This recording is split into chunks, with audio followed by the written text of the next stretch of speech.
Les Américains et les fantoches ont envoyé des équipes de sabotage, instruits, équipés par les Américains, etc. Et nous les avons pris. Peut-être vous avez entendu parler, n'est-ce pas, des procès. Oui. Et vous en avez pris souvent, à diverses reprises? Assez souvent. Est-ce que vous avez peur que les Américains portent la guerre au Nord-Vietnam? Nous n'avons jamais peur, n'est-ce pas? Comme les Français aussi, on dit que peur n'existe pas. Est-ce que vous pensez, Monsieur le Président, qu'il y a une solution militaire à la guerre du Sud-Vietnam? Non. Parce que vous savez que le peuple Vietnam, c'est en un. Et le pays du Vietnam, c'est un. Les Américains ont fait une guerre d'agression, comme qui dit, c'est une guerre non déclarée. Et, comme vous savez aussi, vous avez pu lire dans la presse, n'est-ce pas, mondiale, que plus la guerre prolonge, plus les Américains et leurs valets, n'est-ce pas, comment dire ça,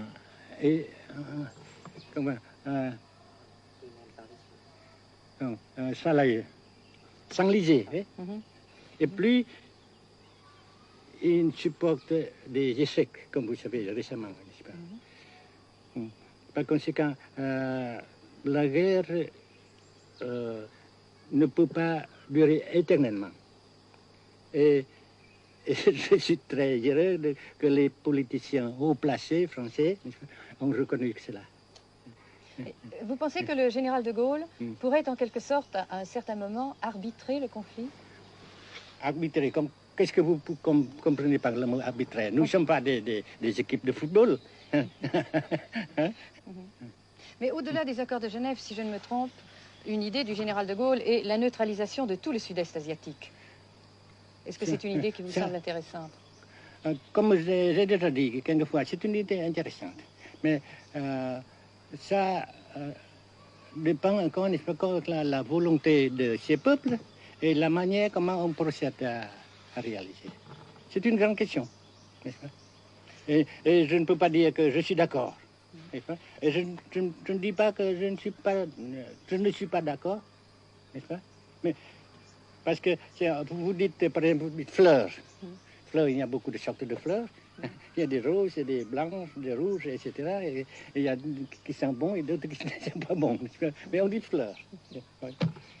Monsieur le Président, nous avons constaté avec chagrin qu'au cours de notre voyage au Nord-Vietnam, que l'influence française était devenue à peu près inexistante dans votre pays.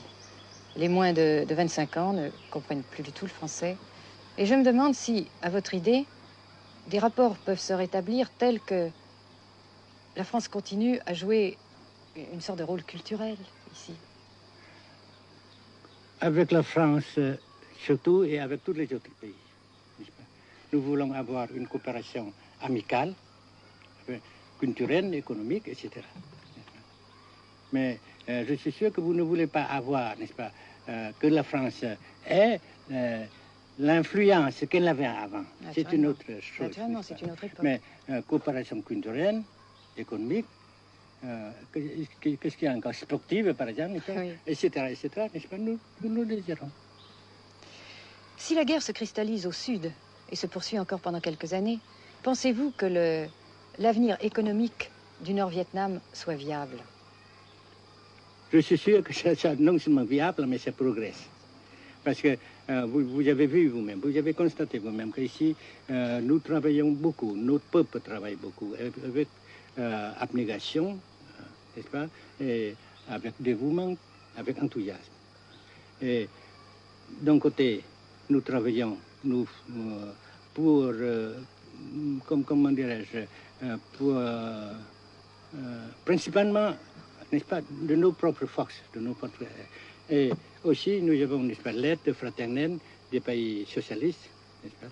Alors, nous, jusqu'ici et après cela, n'est-ce pas, nous avons déjà réalisé des progrès.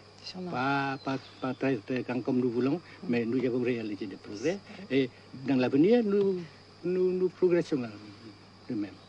Mais vous mentionnez là l'aide des pays socialistes. Est-ce que cette aide ne s'est pas trouvée légèrement compromise à la suite du conflit idéologique entre la Russie et la Chine? Non, parce que ces questions, n'est-ce pas, différences idéologiques entre nos différents partis frères, c'est nos affaires intérieures. Ça passera. Et l'unité, ça se fera. Mais l'aide fraternelle continue et continuera. Et c'est très précieux pour nous.